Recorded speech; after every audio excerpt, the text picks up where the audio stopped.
श्री गणेशाय नमः। श्रीमद् भागवत महापुराण। इस भाग में हम कथा सुनेंगे नारद जी के पूर्व चरित्र का शेष भाग।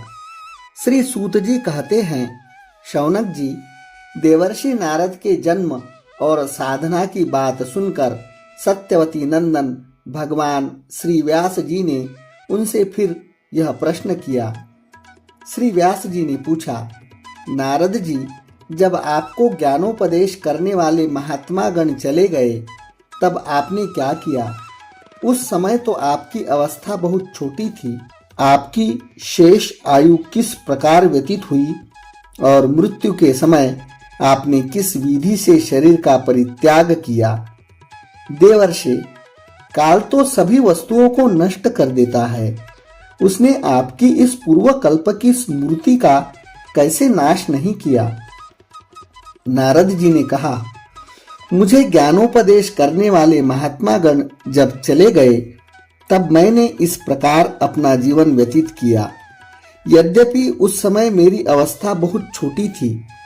मैं अपनी माँ का इकलौता लड़का था। एक तो वह स्त्री थी, दूसरे मूढ़ और तीसरे वह दासी थी।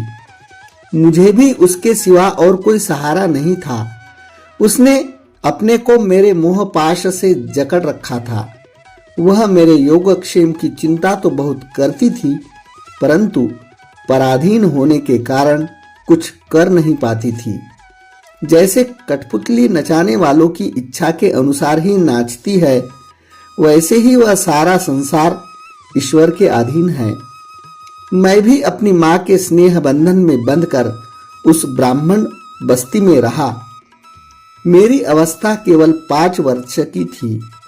मुझे दिशा, देश और काल के संबंध में कुछ भी ज्ञान नहीं था।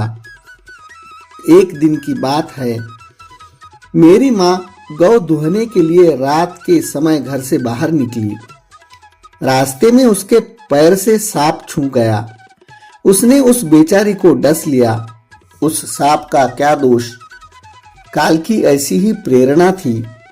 मैंने समझा, भक्तों का मंगल चाहने वाले भगवान का यह भी एक अनुग्रह ही है।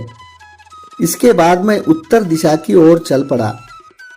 उस और मार्ग में मुझे अनेकों धन धान्य से संपन्न देश, नगर, गांव, अहीरों की चलती फिरती बस्तियां, खाने, खेड़े, नदी और पर्वतों के तटवर्ती पड़ाव, वाटिकाएं, वन, उपवन और रंग बिरंगी धातुओं से युक्त विचित्र पर्वत दिखाई पड़े। कहीं कहीं जंगली वृक्ष थे, जिनकी बड़ी बड़ी शाखाएं हाथियों ने तोड़ डाली थी। शीतल जल से भरे हुए जलाशय थे, जिनमें देवताओं के काम में आने वाले कमल थे। उन पर पक्षी तरह तरह की बोली बोल रहे थे और भौरे मंडरा रहे थे। यह सब देखता हुआ मैं आगे बढ़ा। मैं अकेला ही था। इतना लंबा मार्ग तय करने पर मैंने एक घोर गहन जंगल देखा। उसमें नरकट, बांस, सेंठा, कूश, कीचक आदि खड़े थे। उसकी लंबाई चौड़ाई भी बहुत थी और वह सांप, उल्लू, स्यार आदि भयंकर जीवों का घर हो रहा था। देखने में बड़ा भयानक लगता था। चलते चलते मेरा शरीर और इंद्रियां शिथिल हो गई। मुझे बड़े जोर की प्यास लगी। भूखा तो था ही। वहां एक नदी मिली। उसके कुंड में मैंने स्नान, जलपान और आचमन किया।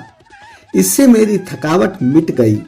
उस विजन वन में एक पीपल के नीचे आसन लगाकर मैं बैठ गया। उस महात्माओं से जैसा मैंने सुना था, हृदय में रहने वाले परमात्मा के उसी स्वरूप का मैं मन ही मन ध्यान करने लगा।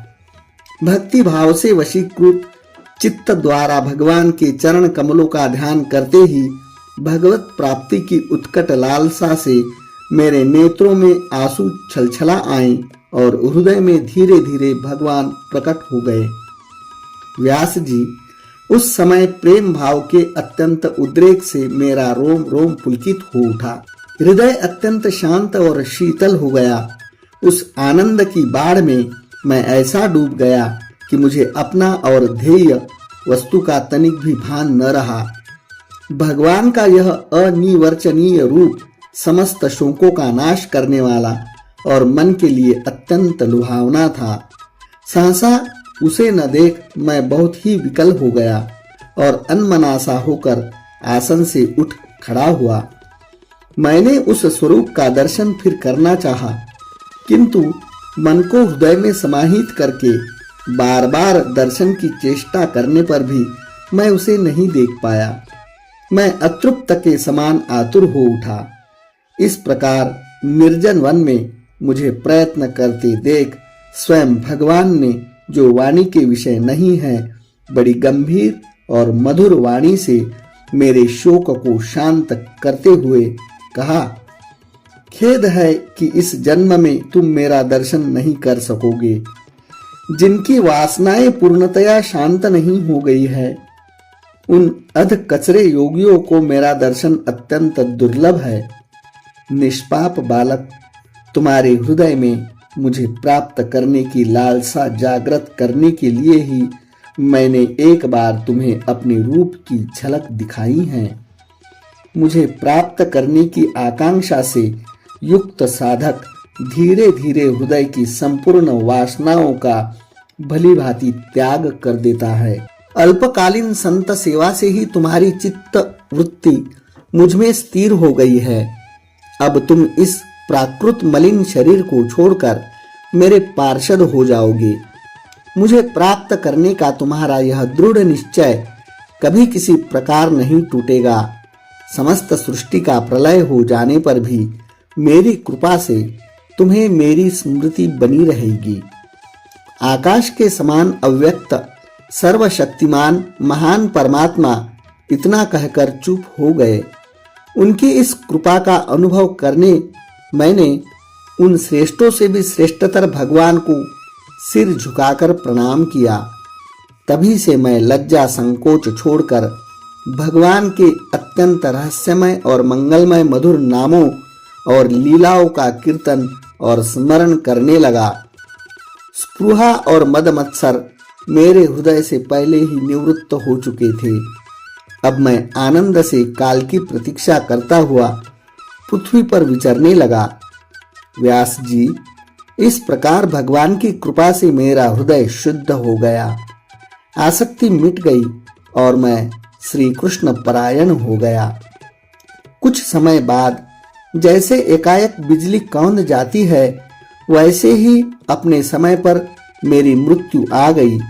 मुझे शुद्ध भगवत पार्षद शरीर प्राप्त होने का अवसर आने पर प्रारब्ध कर्म समाप्त हो जाने के कारण पंच भौतिक शरीर नष्ट हो गया।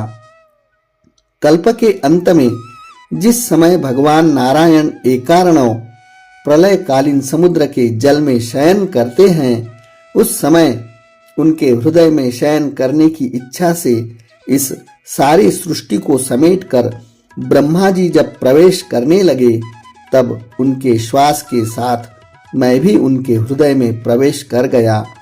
एक सहस्त्र चतुर्युगी बीत जाने पर जब ब्रह्मा जगे और उन्होंने सृष्टि करने की इच्छा की, तब उनकी इंद्रियों से मरीचि आदि ऋषियों के साथ मैं भी प्रकट हो गया। तभी से मैं भगवान की कृपा से वैकुंठ आदि में और तीनों लोकों में बाहर और भीतर बिना रोक टोक विचरण किया करता हूँ। मेरे जीवन का व्रत भगवत जन अखंड रूप से चलता रहता है। भगवान की दी हुई इस स्वर ब्रह्म से विभूषित वीणा पर तान छेड़कर मैं उनकी लीलाओं का गान करता हुआ सारे संसार में विचरता हूँ। जब मैं उनकी लीलाओं का गान करने लगता हूँ, तब वे प्रभु, जिनके चरण कमल समस्त तीर्थों के उद्गम स्थान हैं और जिनका यशोगान मुझे बहुत प्रिय लगता है, बुलाए हुए भांति तुरंत मेरे हृदय में आकर दर्शन दे देते हैं। जिन लोगों का चित्त निरंतर विषय भोगों की कामना से आतुर हो रहा है, उनके लिए भगवान की लीलाओं का कीर्तन संसार सागर से पार जाने का जहाज है। यह मेरा अपना अनुभव है। काम और लोभ की चोट से बार बार घायल हुए हृदय श्री कृष्ण सेवा से जैसी प्रत्यक्ष शांति का अनुभव करता है, यम नियम आदि योग मार्ग से वैसी शांति नहीं मिल सकती। व्यास जी, आप निष्पाप है। आपने मुझे जो कुछ पूछा था वह सब अपने जन्म और साधना का रहस्य तथा आपकी आत्म तुष्टि का उपाय मैंने बता दिया है। श्री सूत जी कहते हैं, शौनक आदि ऋषियों, देवर्षि नारद ने व्यास जी से इस प्रकार कहकर जाने की अनुमति ली और वीणा बजाते हुए स्वच्छंद विचरण करने के लिए वे चल पड़े। आहा, ये देवर्षि नारद धन्य हैं, क्योंकि सारंगपाणि भगवान की कीर्ति को अपनी वीणा पर गाकर स्वयं तो आनंद मग्न होते ही है, साथ साथ त्रिताप तप्त जगत को भी आनंदित करते हैं। अथ षष्ठोध्याय समाप्तः।